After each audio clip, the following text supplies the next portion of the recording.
I'm Joan Epler. Please join with Dr. Gary Epler, Harvard Medical School. Dr. Epler recently discovered new brain science, and today we're going to talk about how this applies to self-healing. Coming soon, Dr. Gary Epler leads a class series customized to your individual goals and challenges available through Patreon. I'm Dr. Gary Epler. I made a new brain science connection in December 2019 about transferring unhealthy thinking to healthy thinking. I call this Know Who You Are, Moment by Moment. Today, we're going to apply this to self-healing. This new brain science is that you can only think out of one region of your brain at a time. So know the brain region you're thinking from, and that's who you are, moment by moment. How does this apply to self-healing? This applies to all aspects of self-healing. Healing is a state of mind. It's restoring physical health from injury or disease and restoring mental and emotional health. Your body has an almost unlimited ability to heal itself. You need to know how to let this happen, because this ability may be dormant or blunted by the intensity of our daily lives. It's using your mind to manage injury and disease. I was returning home from work, listening to someone playing the piano, and then listened to the commentary. The piano player was dying from a deadly infection that caused blindness and incurable blood loss. Yet he calmly replied that he was healed. He had learned to manage the situation, allowing him to live moment by moment. What do studies show about self-healing? Self-healing has positive effects on the mental health and quality of life in people with cancer. Self-healing decreases anxiety and increases the speed of recovery. Deep breathing training and relaxation training can decrease fatigue and anxiety, which will eliminate the harmful effect of the stress inflammatory response. Self-healing using meditation decreases stress and strengthens hereditary genes. How do you get started with self-healing? Self-healing begins with managing and eliminating stress. This stress causes the adrenaline spike and inflammation, which really worsens the injury or disease. And this leads to more and more medical treatment, sometimes resulting in a disastrous outcome. How can stress be eliminated? With the new brain science, know who you are, moment by moment. Know your brain region. Stress is caused by the amygdala, anger, and cingulate self-thinking brain regions. Transfer out of these regions quickly by acknowledging the event, obtaining the benefit, and developing a solution. Transfer out of the anger center by feeling the anger, letting it peak and release. Transfer out of the self-centered region by being kind to yourself and helping others. What's the next step for self-healing? Self-healing is learning how to manage the injury or disease. There are 5 steps. First, learn everything you can about what you're facing. Ask your doctor questions and make sure you understand the answers. Learn about your disease and its natural course. What happens if pills, surgery, or other medical interventions are not used? Search medical education sites for anatomy of the injury and process of the disease. Remember to stay close to primary source information, such as PubMed and university sites. Listening to the opinions of others with caution, as after several levels of discussion, important information is going to be left out and confusing information may be added.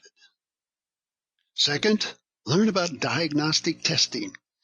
Diagnostic testing used to confirm the extent of the injury and the diagnosis. Learn the benefits and the risks of that testing.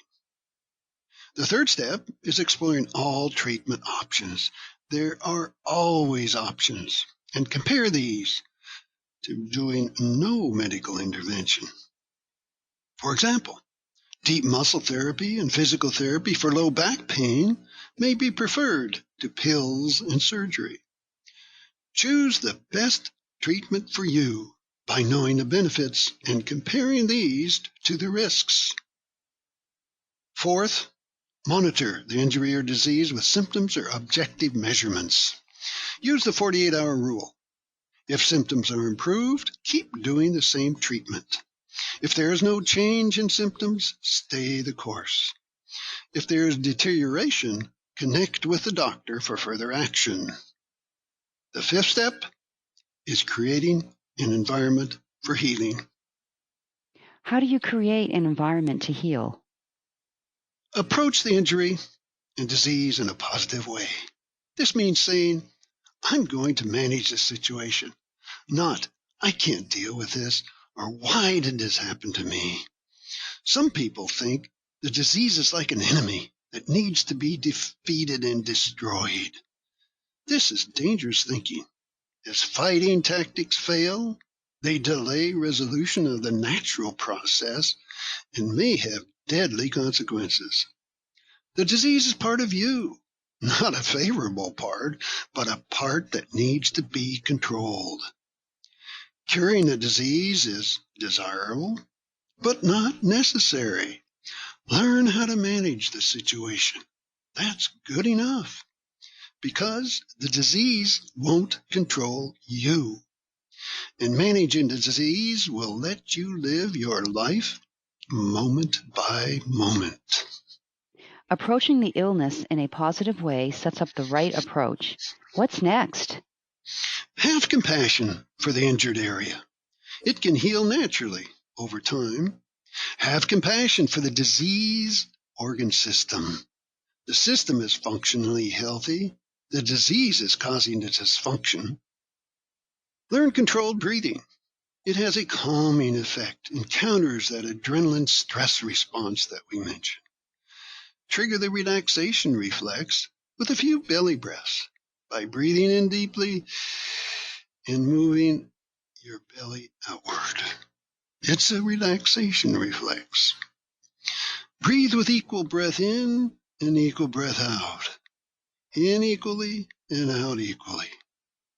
Use the yoga square breathing by breathing in while counting to 10, holding your breath for a count of 10, breathing out for a count of 10, and holding your breath again for a count of 10. How does visualization help with self-healing? Visualization is the final step for creating a healing environment. It's best to use visualization while in the alpha or theta brainwave state through traditional eyes closed meditation or my preferred method, eyes open meditation. You can create a healing place in your mind. For example, using a guided meditation, walk down 25 wooden steps, either from a location above a beach or a mountain meadow. Each step become more and more relaxed.